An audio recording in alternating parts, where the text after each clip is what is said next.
Are you following any of these stories with Russia, Ukraine? You following any of that? How could you not? Okay. Unfortunately. So what do you think about it? I mean, you said you had a Skype call one time. You said you would.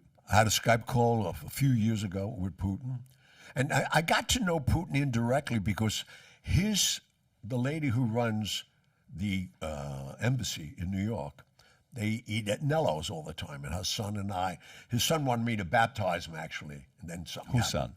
Her son. Her son. Got it. Her son. Yeah. And she runs that. So that's how I got to know them. And then all the Russian diplomats, because the United Nations meet 3 or 4 times a year in New York, they were always in Nello's. I lived 1 block away from Nello's on Madison Avenue. So I was there every day. It was like my lunchroom.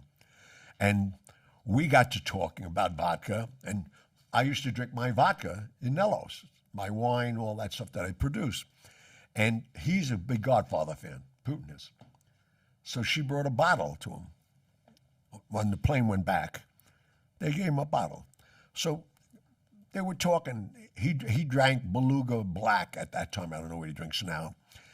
And we made a bet. So that's what I know about him. The other thing I know about him is that when Steven Seagal was in trouble with warrants for, and Jules Nasser is a very close friend of mine who produced everything with him.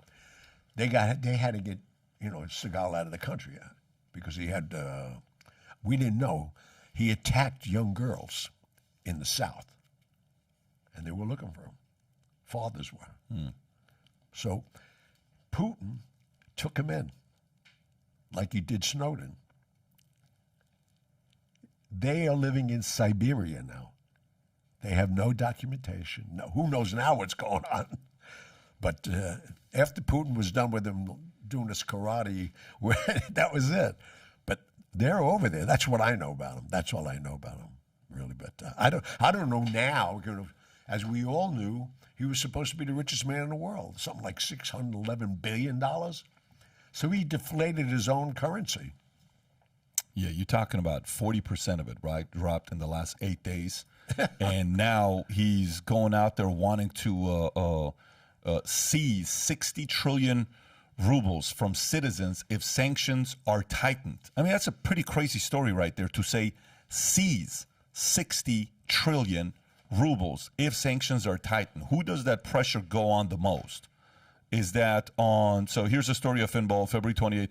In response to the measures have taken abroad, State Duma deputy from Communist Party of the Russian Federation, Nikola Arefi, has revealed funds placed by Russian residents will be utilized in the event of a fresh economic collapse. If they block all the funds they are abroad, then the government will have no choice but to seize all the deposits of the population. There are about 60 trillion rubles in order to get out of the situation.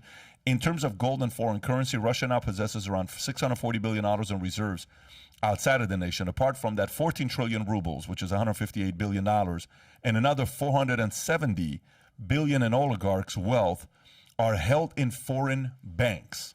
I mean, you get to this point, it's a level of desperation for you to go out there and say, hey, $60 trillion from everybody being taken back. What do you think about that, Adam? It's becoming increasingly obvious Putin is basically trying to make the USSR great again. He's basically trying to shore up the Eastern Bloc, whatever's happening in Ukraine. Talking about taking... But he created it. It's interesting, he's trying to shore up. But he's created the self-fulfilling prophecy with Putin. I mean, he's ex-KGB. Look, when you hear that the government and the Communist Party of the Russian Federation is planning on taking money from the people, trillions of dollars, what does this sound like? I mean, the whole premise... Sounds like the same thing Biden's trying to do. But the whole premise of communism is that the government controls the wealth and the industry and the capital. Right? The whole premise of capitalism is that, individuals have the power to do what they want with their money. This is if you're Russian, this is very scary. Communism. That's what they're doing. This is very scary, is it not?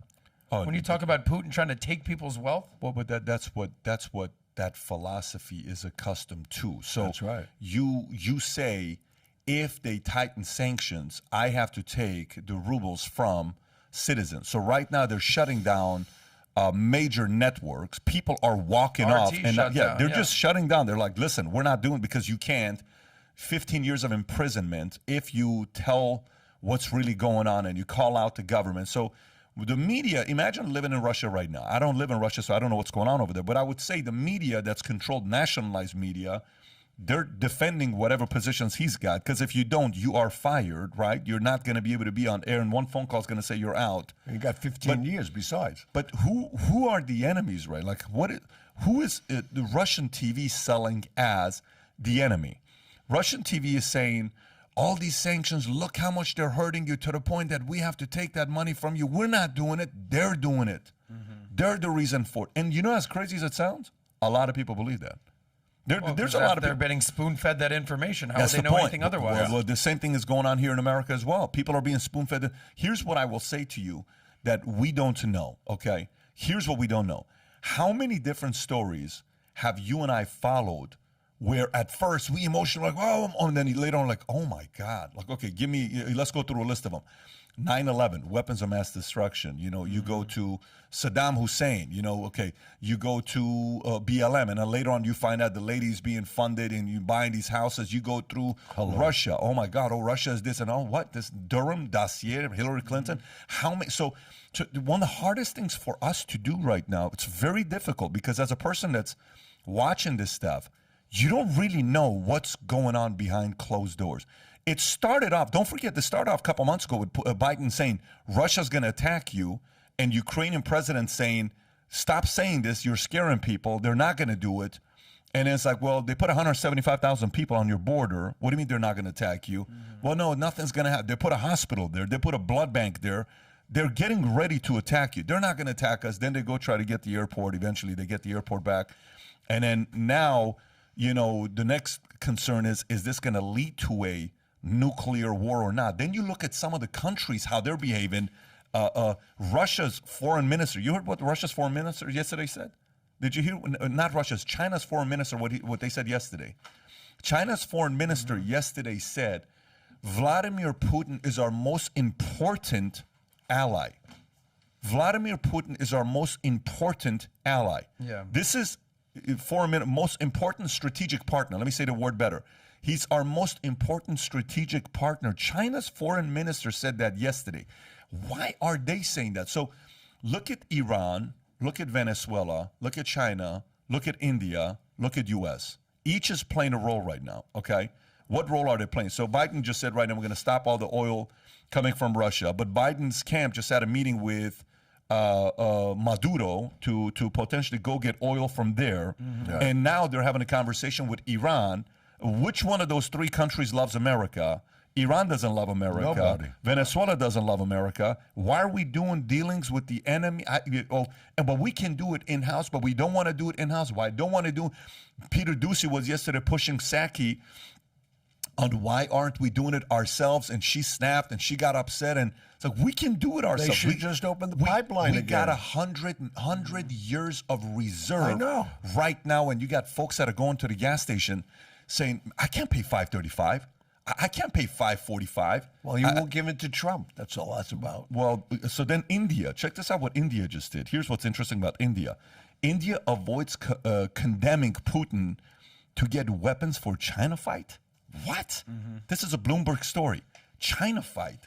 What do you mean China fight? So obviously we know India and China are not allies. Right. But we know China and Russia are top allies, strategic partners. Quote right? unquote, their relationship yeah, is so rock here's a Bloomberg solid. story. Yeah, quote unquote, their relationship is rock solid. India plans to avoid condemning Vladimir Putin's invasion of Ukraine as it needs Russian weapons in its standoff with China. And officials in New Delhi are confident the U.S. won't apply much pressure. Moscow has been one of India's biggest weapons suppliers since the Cold War, with more than half of India's fighter jets and almost all of its tanks coming from the country. Russia also backed Prime Minister Narendra Modi hardline policies in the disputed regime of Kashmir, which were widely criticized. Modi's government is also confident Washington will look the other way on this issue as India becomes a more important U.S. partner in taking on China in the Asia-Pacific region, the people said. India is part of so-called Quad group with the U.S., Japan, and Australia that has sought to counter China's influence, okay? Mm-hmm. But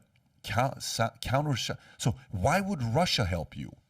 Then that becomes the question. Why would Russia help India, knowing if I help you, that's going to hurt my relationship with China?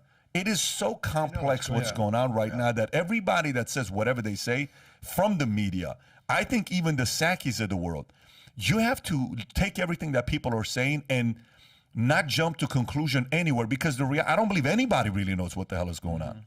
I don't think anybody really knows what the hell is going on. Well, it just comes down to the friend of my friend is my enemy, and the enemy of my enemy is my friend. But and not in this case. Well, it just there's so many there's so many different moving parts. You have India, who is basically unwilling to talk smack or say anything bad about Russia because that's where they're getting their weapons, and then China's rock solid relationship with Russia, but India is doing everything they can to combat China's influence, and then you have this quad: Australia, Japan, United States, India, right? It's the strangest thing. Australia. It's just there's so many different moving parts, and now they're talking about if the U.S. wants to, because they haven't full on gone putting sanctions on Russia's energy section. Like John McCain once famously said, Russia is just a gas station masquerading as a country, because that's their entire GDP: gas, oil, the energy section. Now, you have people like Elon Musk basically saying America needs to start drilling, pumping for oil. But we haven't. Well, exactly. So there's just, it's so complicated. And then the backdrop of all this, the scary part, like Dylan said, is there a nuclear war happening? Or there's so many different moving parts that the nuclear war is the most scary thing. I mean, as far as we know, they can control it. If they want to lower the prices at the pump, all they have to do is just open the pipeline again. Mm-hmm. It's here. We have it. Well, the question is, why are they not doing it? Because Biden is totally against that. He closed the day he won. He closed it down. So if you enjoyed this little segment from the podcast, click over here to watch the entire podcast. And if you've not subscribed to the channel, please do so. Take care, everybody.